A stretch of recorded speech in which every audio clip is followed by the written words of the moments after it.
Nous devons manger le pain du ciel par la foi dans l'évangile de l'eau et de l'esprit. Jean 6, versets 28 à 58.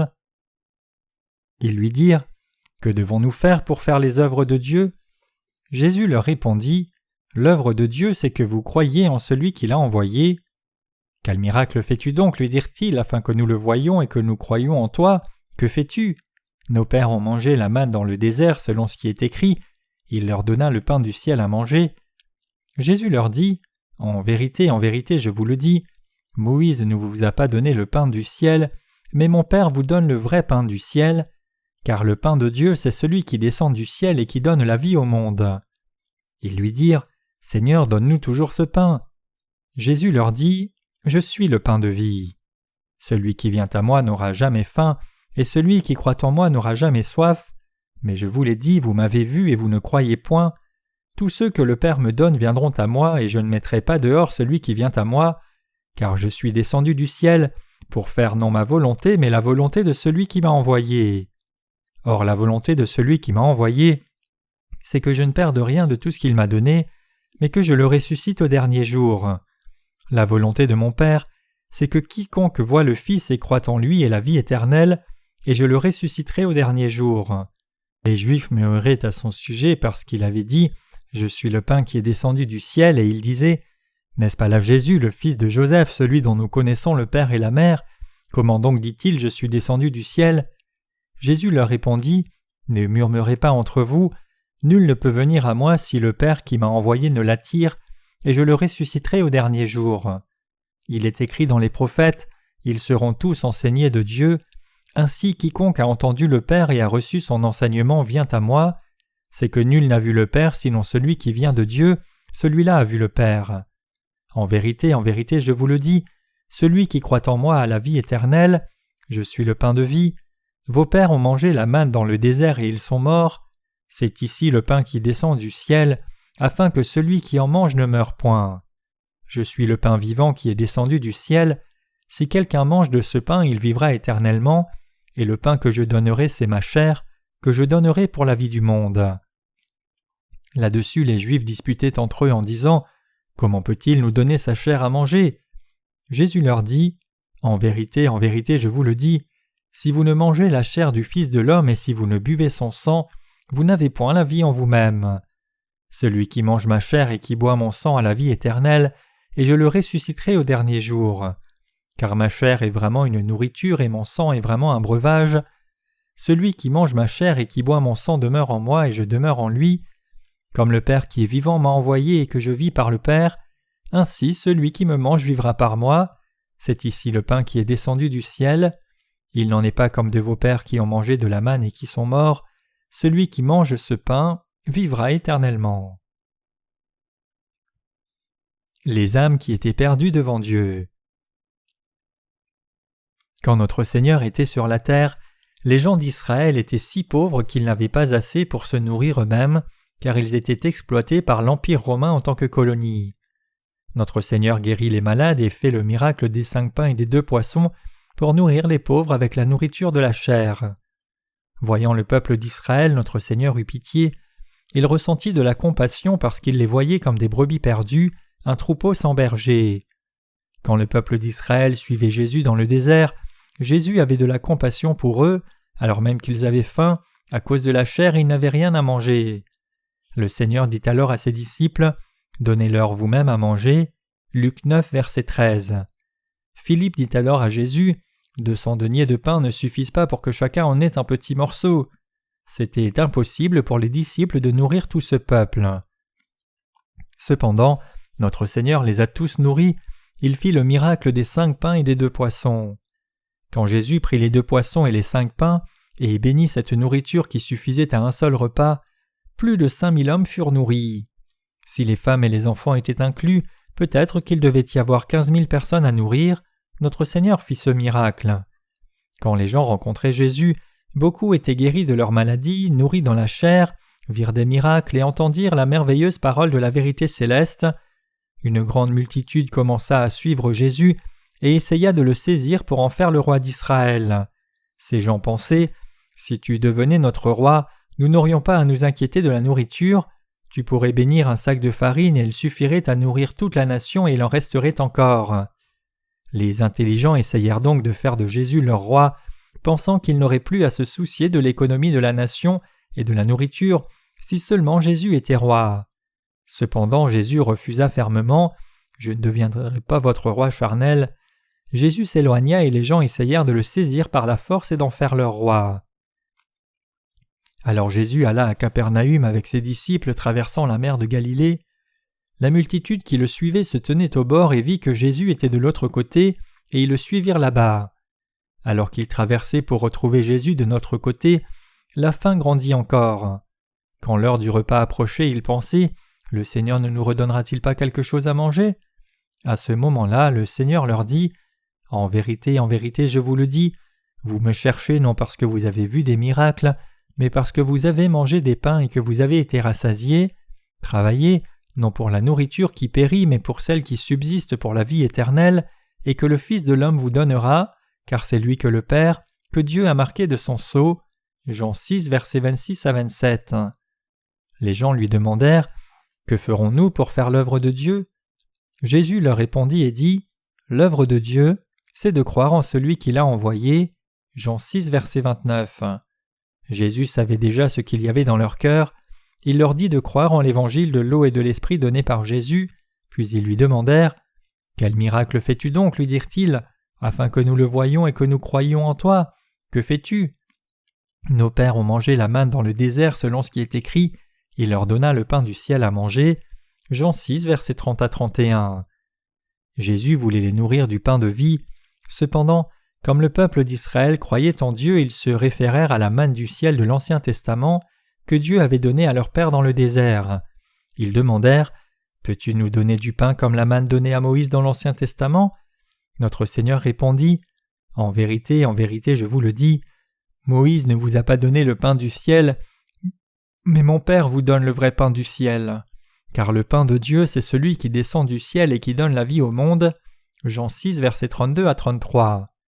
Le peuple dit « Si tu en as la puissance, donne-nous ce pain, nourris-nous et nous croirons. » Et Jésus répondit « Ce n'est pas Moïse qui a amené la manne dans l'Ancien Testament, mais Dieu, et pour vous donner la vie, je donne ma chair. Mangez ma chair et recevez la vie éternelle. » Jésus dit « Je suis le pain de vie » et il dit aux gens de manger ce pain du ciel qui leur donnerait la vie. Quel genre de pain est-ce? Comme Jésus dit que sa chair était le pain de vie, les gens rassemblés ne pouvaient que s'en étonner. Ils pouvaient comprendre le pain de la chair, mais quel était ce pain de vie dont il parlait soudainement?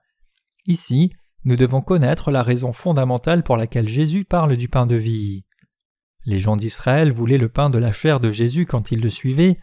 Jésus, par contre, voulait leur donner le pain de vie. Ces deux désirs ne se correspondaient pas. Ce que Jésus voulait leur donner n'était pas ce que le peuple d'Israël recherchait. En parlant de lui-même, Jésus dit « Je suis le pain de vie, et mangez ma chair », et le peuple d'Israël ne le comprenait pas. Jésus leur expliqua alors en Jean 6, versets 35 à 40 « Celui qui vient à moi n'aura jamais faim, et celui qui croit en moi n'aura jamais soif. Mais je vous l'ai dit, vous m'avez vu et vous ne croyez point. Tous ceux que le Père me donne viendront à moi, et je ne mettrai pas dehors celui qui vient à moi, car je suis descendu du ciel pour faire non ma volonté, mais la volonté de celui qui m'a envoyé. Or la volonté de celui qui m'a envoyé, c'est que je ne perde rien de tout ce qu'il m'a donné, mais que je le ressuscite au dernier jour. La volonté de mon Père, c'est que quiconque voit le Fils et croit en lui ait la vie éternelle, et je le ressusciterai au dernier jour. Jésus est le pain de vie. Quand Jésus s'est présenté comme le pain de vie, les Juifs ont discuté à son sujet en disant « À ce que nous savons, tu es le fils de Joseph, comment donc peux-tu dire que tu es le pain du ciel, le pain de vie? Non-sens, nous connaissons ta famille, ton père Joseph et ta mère Marie sont nos voisins et nous t'avons vu grandir. Ton père est notre ami, comment oses-tu dire que tu es le pain de vie venu du ciel? Nos pères ont mangé la manne, nous donneras-tu aussi la manne? Si oui, alors donne-nous la manne maintenant. » Jésus leur dit alors « Personne ne peut venir à moi si le Père ne le conduit à moi, je le ressusciterai au dernier jour. » En d'autres termes, notre Seigneur parlait de la façon dont Dieu le Père l'avait envoyé dans le monde pour sauver, mais les gens lui demandaient toujours la nourriture de la chair. Il dit alors « Je suis le pain de vie et vous serez sauvés et recevrez la vie éternelle si vous croyez en moi. mais vous ne croyez pas en moi, alors que vous me voyez. Comment pouvons-nous croire en toi? Nous savons que tu es le fils de Joseph, comment pouvons-nous croire en toi? Il devait y avoir un dialogue entre Jésus et les gens d'Israël, mais nous voyons que c'était impossible, les deux parties défendant leur propre position. Notre Seigneur dit qu'il est le pain de vie. Il dit « Même si vos pères ont mangé la manne dans le désert, ils sont morts, mais ce qui est descendu du ciel dans le désert ne venait pas de Moïse, mais du ciel. » Il dit ensuite « Le pain que je donnerai, c'est ma chair que je donnerai pour la vie du monde. » Jean 6, verset 51. En d'autres termes, Jésus disait « Je suis le pain du ciel, et si quelqu'un mange ce pain, il vivra éternellement. » Le Seigneur dit que sa chair est le pain de vie pour le monde, et Jésus dit que les gens devaient manger sa chair. Les Juifs commencèrent alors à parler entre eux car ils ne pouvaient pas comprendre ce que Jésus disait. Ils dirent donc « Comment cet homme peut-il donner sa chair à manger ?» Jésus leur dit alors « en vérité, je vous le dis, si vous ne mangez la chair du Fils de l'homme et si vous ne buvez son sang, vous n'avez point la vie en vous-même.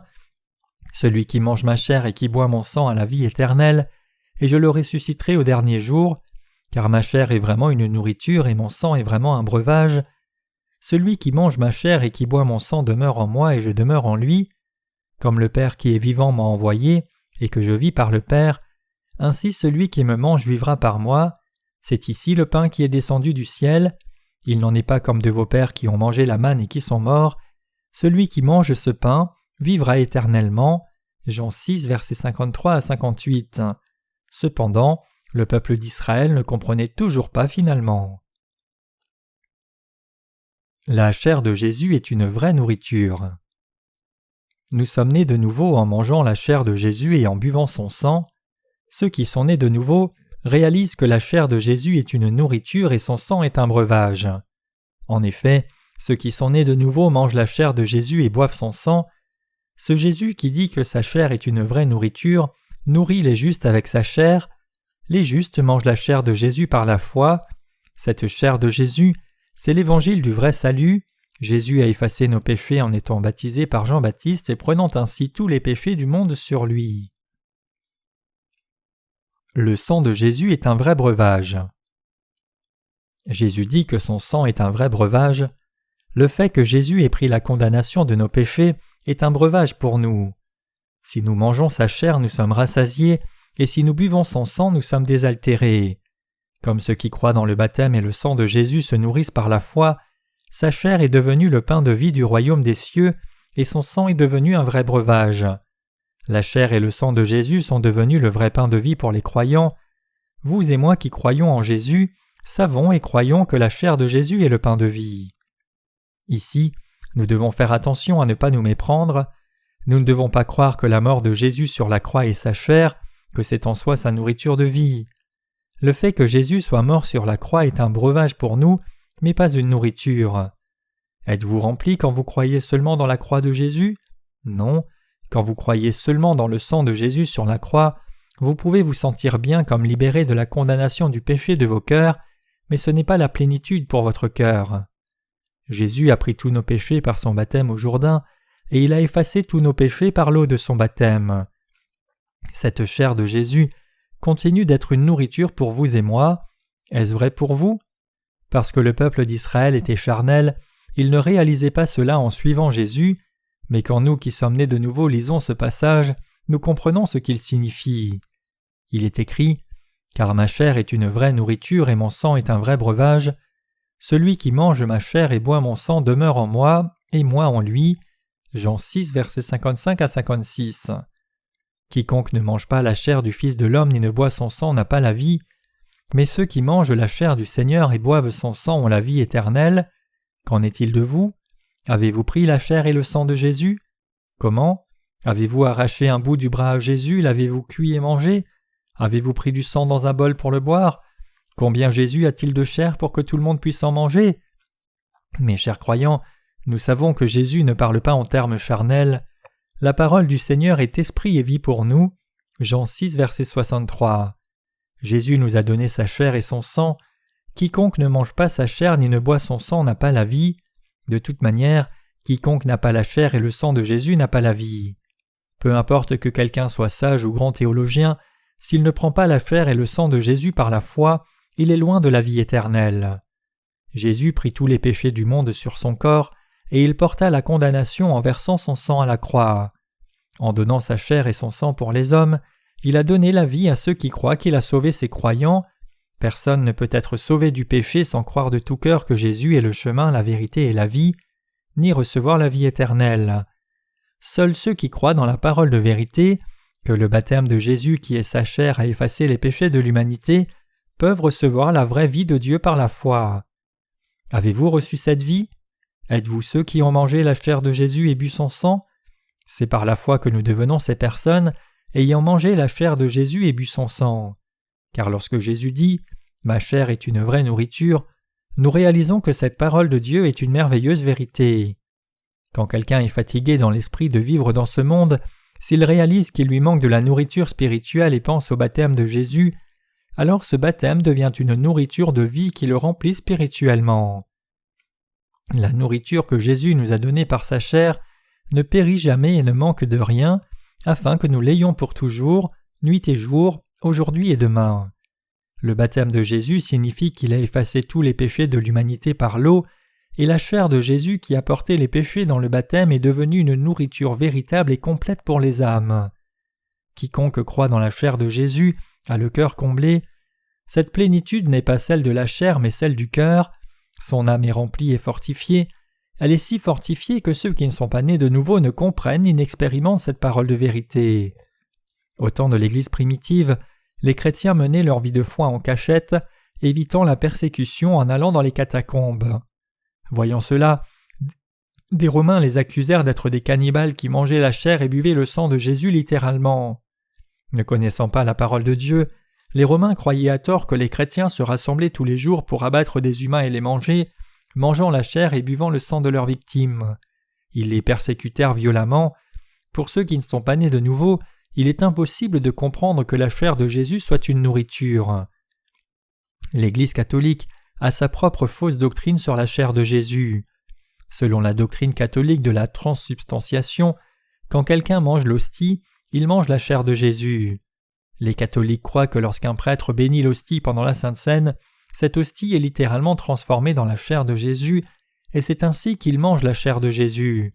Donc à la messe, en mangeant cette hostie, il croit qu'il mange la chair de Jésus, cependant ce n'est pas cela manger la chair de Jésus. La chair de Jésus se mange par la foi. On mange la chair de Jésus lorsque l'on croit dans son baptême et dans la croix. C'est en croyant dans l'évangile de l'eau et de l'esprit que nous mangeons la chair de Jésus et buvons son sang.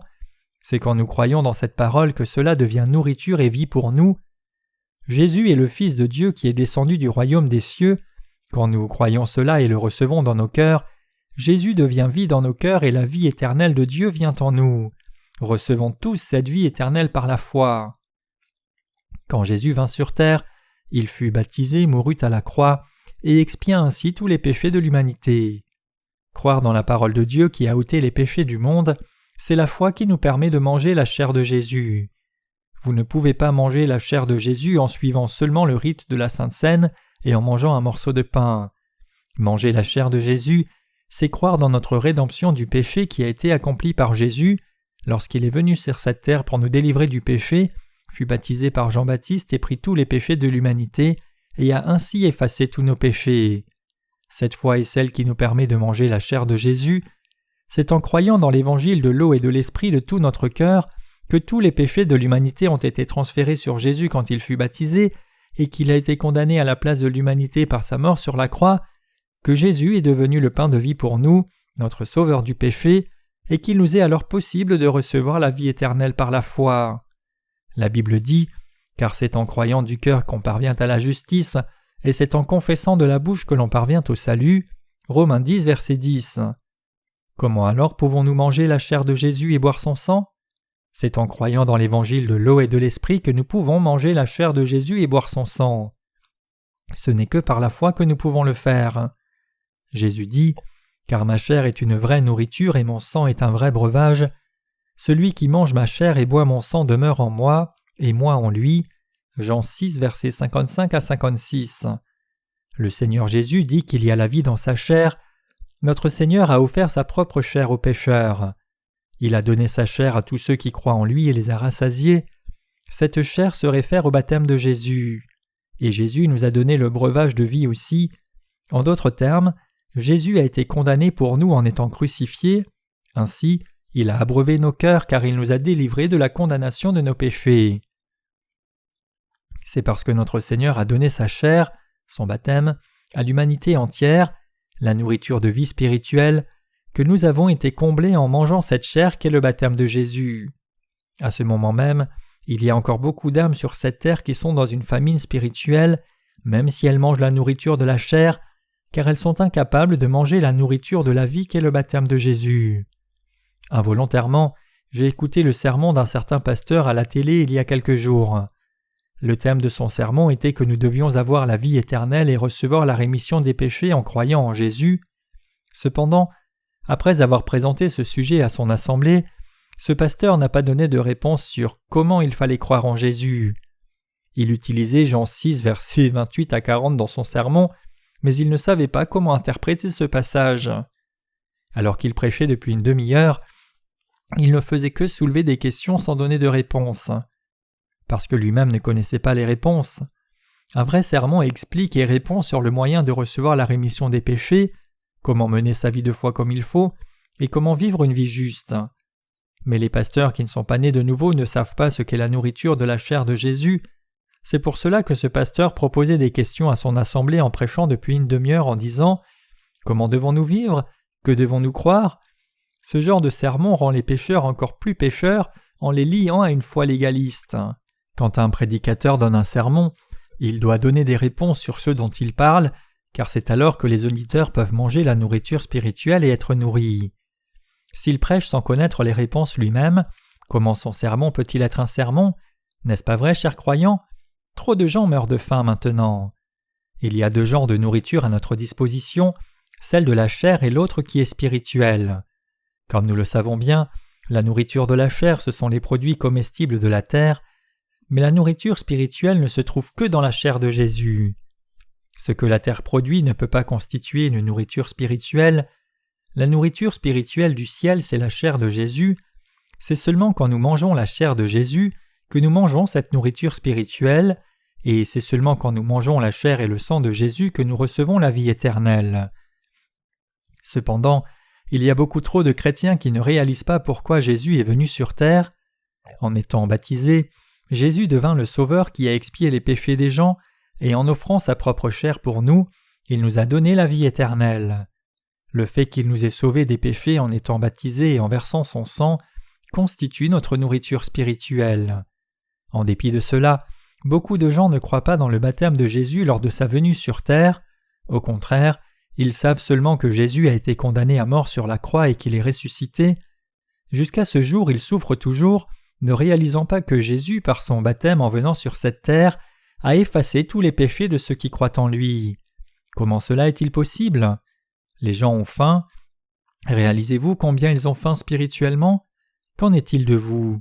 Avez-vous mangé la chair de Jésus, la nourriture de vie par votre foi en son baptême ? Vous devez manger la chair de Jésus.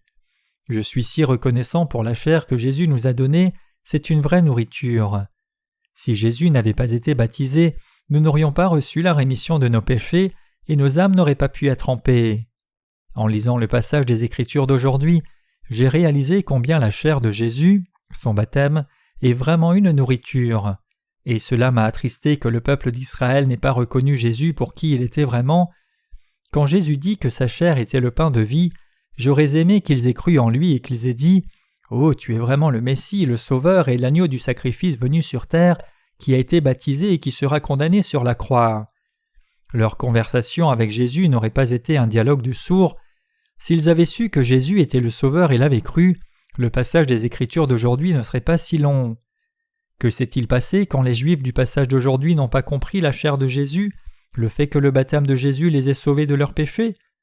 Quand Jésus dit aux gens de croire en lui, ils dirent « Comment croirons-nous en toi ?» À quoi Jésus répondit « Je suis le pain de vie venu du ciel. » Jésus dit « Celui qui mange ma chair, le baptême de Jésus, par la foi, mange la nourriture de la vie éternelle, et celui qui boit mon sang boit un vrai breuvage. » Mais les Juifs rétorquèrent « Nous dis-tu de te manger littéralement ?» Ce ne sont pas que les Juifs qui sont engagés dans un dialogue de sourds comme ça. Beaucoup trop de chrétiens aujourd'hui qui croient en Jésus sans être nés de nouveau sont engagés dans un tel dialogue de sourds. Ils lisent le passage des Écritures d'aujourd'hui, mais ne comprennent pas son sens. Ne connaissant pas le sens de cette parole de Dieu, ils insistent seulement sur le fait de devoir vivre vertueusement et pieusement. Mais n'est-ce pas un enseignement erroné ? Ils parlent de la foi en Jésus seulement en termes éthiques et moraux en disant « Vous devez vivre de telle et telle façon ». C'est pour cela que Jésus ne peut pas devenir leur nourriture même s'ils croient en lui, et c'est pourquoi ceux qui ne sont pas nés de nouveau d'eau et d'esprit ne peuvent pas nourrir leurs âmes de la nourriture spirituelle. Une fois que j'ai mangé la chair de Jésus en croyant au baptême du Seigneur, mon cœur a été comblé. Une fois que j'ai cru au baptême de Jésus et son sang sur la croix, le baptême de Jésus est devenu la nourriture de vie dans mon cœur et son sang précieux est devenu un vrai breuvage. Quand je lis la parole au sujet du baptême de Jésus, ce baptême est la nourriture de la vraie rémission du péché, et à chaque fois que je regarde à la croix, je remercie Dieu pour le fait qu'il n'y a plus de condamnation pour moi. Quand j'ai cru en son salut, que tous les péchés des croyants étaient effacés par son baptême et que leur cœur était comblé par le pain de Jésus, la chair, le baptême de Jésus, et le sang de Jésus sont devenus une vraie nourriture de vie pour moi. Je suis si reconnaissant pour cela. Si quelqu'un ne croit que dans le sang de Jésus, quelles sont les conséquences de sa foi ? Avant d'avoir découvert l'évangile de l'eau et de l'esprit, j'avais moi aussi la foi qui m'empêchait de manger la chair de Jésus. Je buvais seulement le sang de Jésus à ce moment-là. Pendant ce temps, durant 10 ans, je professais croire en Jésus, mais je ne croyais qu'en son sang. Donc je n'avais rien à manger et j'avais faim à cette époque. J'étais tellement affamé de nourriture spirituelle que je vivais ma vie de foi sur la base de mes propres émotions. En ces temps-là, quand je n'avais pas la paix dans mon cœur, chanter des hymnes ne me plaisait pas, ce n'était pas intéressant de chanter solennellement, j'étais si affamé et assoiffé que je chantais fanatiquement comme un revivaliste. Et sans réaliser que j'étais immergé par mes propres émotions, pendant que je chantais des hymnes comme un fanatique, j'avais un délire brûlant de servir le Seigneur. Cependant, cela ne durait qu'un temps, et dès que je m'arrêtais de chanter, je me sentais vide et j'avais encore faim. Même quand je louais, je n'étais pas rempli, je me sentais tout le temps vide. Si nous croyons seulement dans le sang de Jésus, il ne peut pas nourrir notre âme. Donc quand j'allais à l'église pour être nourri, plutôt que d'être nourri, j'avais une faim encore plus grande, et cherchant satisfaction, je finissais par aller de retraite de prière en retraite, de réunion de réveil en réunion. Le résultat de la foi dans le sang de Jésus seul était une faible provision, si ce n'est pas un vide permanent. C'est parce qu'il n'y avait ni vraie foi, ni eau vive dans mon cœur.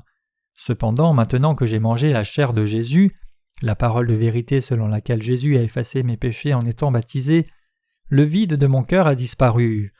Maintenant, la vraie vie déborde dans mon cœur. Maintenant, je peux partager l'eau de la vie avec tout le monde. Jésus a effacé nos péchés par sa chair.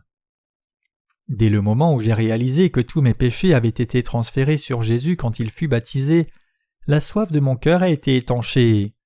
Dès le moment où j'ai réalisé que Jésus avait été condamné à la croix à ma place, et dès le moment où j'ai cru que Jésus avait pris mes péchés mais aussi ceux de l'humanité entière par son baptême, j'ai été comblé.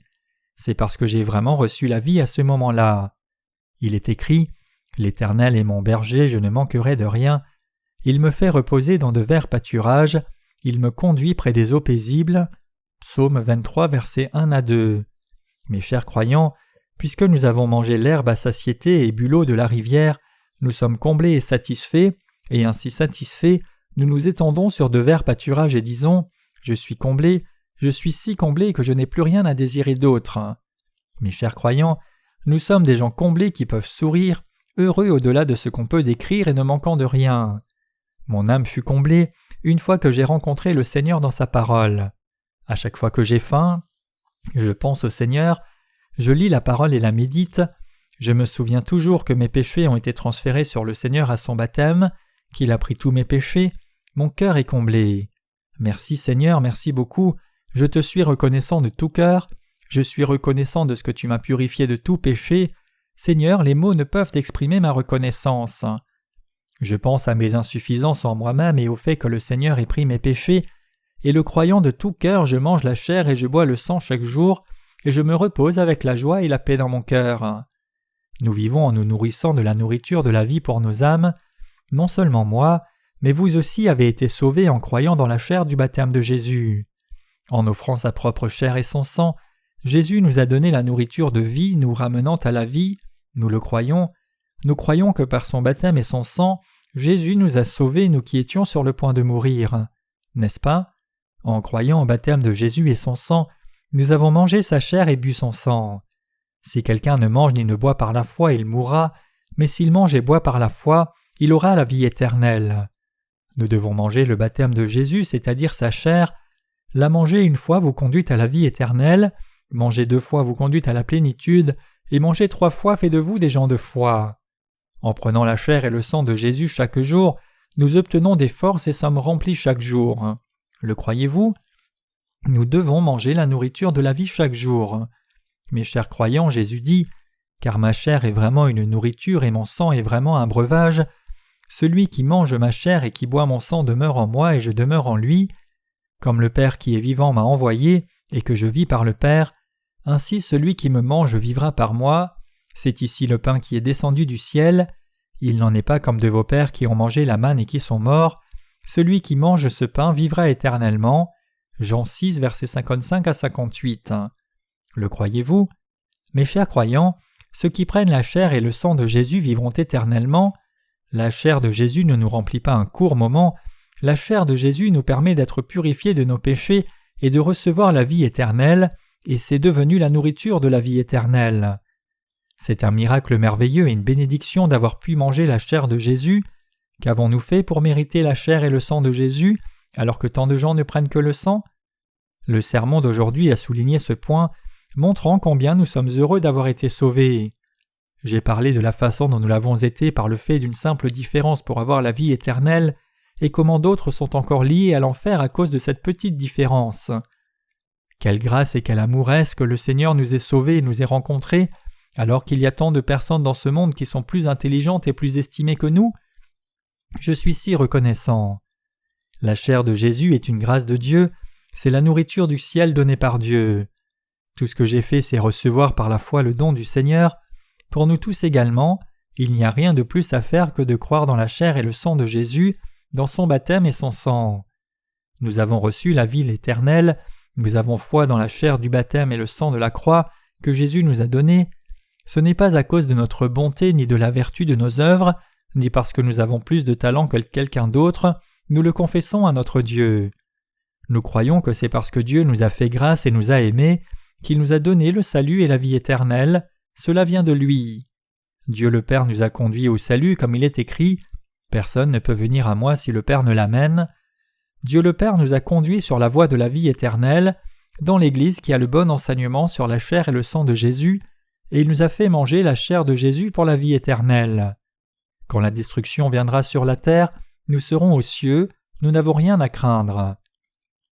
La Bible dit « Il appartient aux hommes de mourir une fois après quoi vient le jugement » Hébreux 9, verset 27.